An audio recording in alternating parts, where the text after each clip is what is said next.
ये चैनल पूरी तरह से काल्पनिक नहीं है।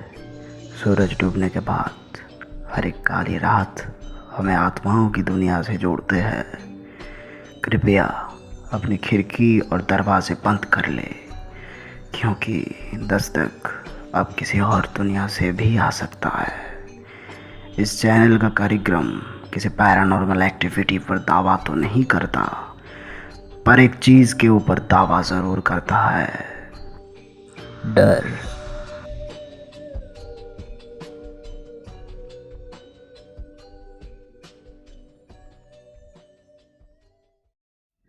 मुंबई में रहने वाला नितिन को बाइक राइडिंग बेहद पसंद था। शाम होते ही वो अपने बाइक पर सवार होकर निकल पड़ता था और एक दुकान के सामने जाके उसका बाइक हमेशा रुक जाता था। नितिन वहाँ चाय पीने के लिए जाता था। उस दिन बहुत बारिश हो रहा था, पर नितिन को निकलने का बहुत मन हो रहा था। बारिश में रेनकोट पहन के नितिन बाइक लेके निकल गया और कुछ मिनट का सफ़र तय करके वो पहुंचा उसी चाय की दुकान पे। रात के 12:30 बज रहे थे। नितिन को छोड़कर वहाँ कोई नहीं था, सिर्फ दुकानदार और कुछ खाली पड़े बेंच। नितिन चाय को हाथ में लिए पीने ही वाला था कि पुणे तक लिफ्ट चाहिए, मिलेगा?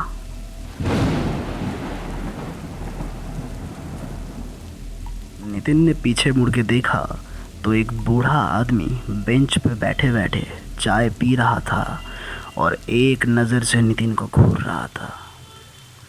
पर चचा, अभी इतनी बारिश में तो पॉसिबल नहीं है। वैसे मैं उस तरफ नहीं जा रहा।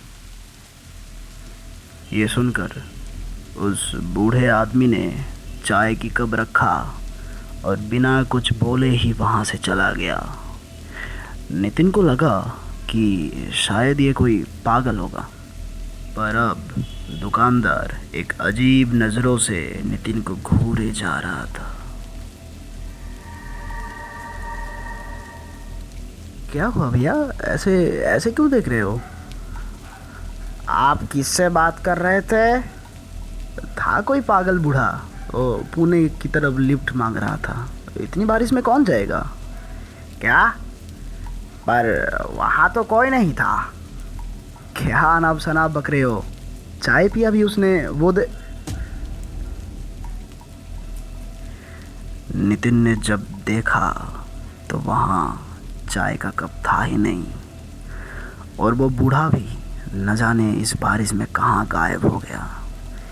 नितिन थोड़ा परेशान हुआ। फिर उस दुकानदार ने उसे एक बात कहा। पुणे की तरफ कोई जान पहचान वाला है तो आज रात वहीं चले जाओ।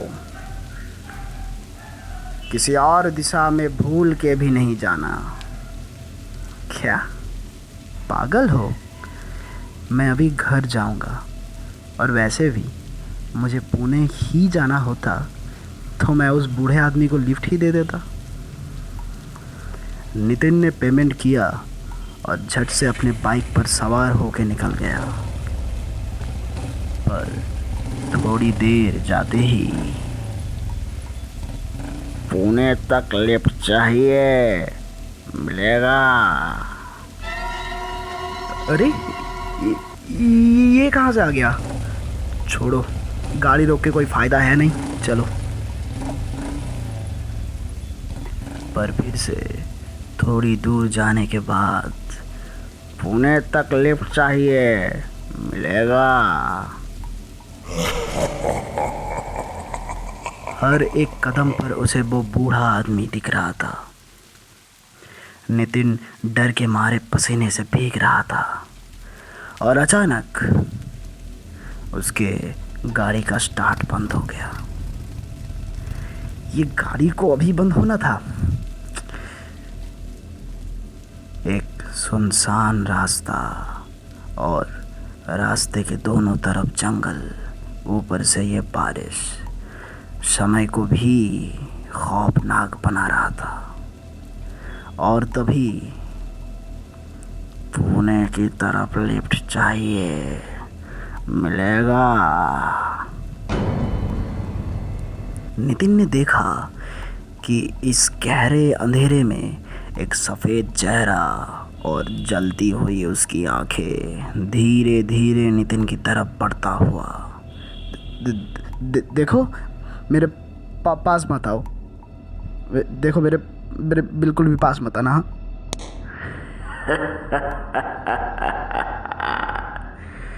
मेरी बात का जवाब देकर तुमने गलती कर दिया। अब इसकी सज़ा तुम्हें मिलेगी।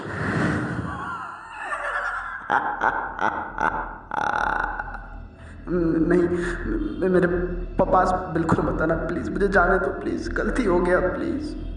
मैं कभी नहीं आऊँगा रात को, जाने दो प्लीज़।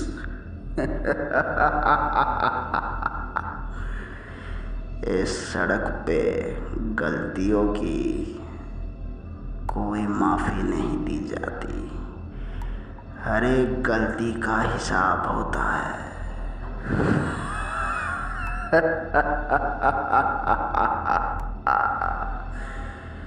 नहीं नहीं नहीं।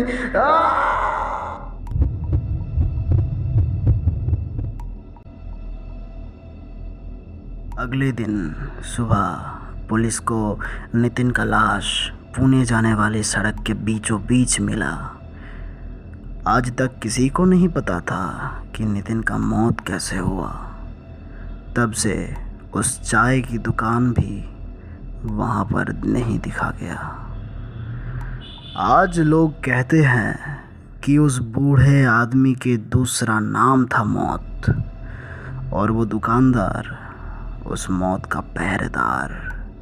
वैसे उस दुकानदार का नितिन के मौत के साथ क्या संबंध हो सकता है? और बूढ़ा आदमी कौन था जो रात के अंधेरे में लोगों से लिफ्ट मांगता था? सोचिए।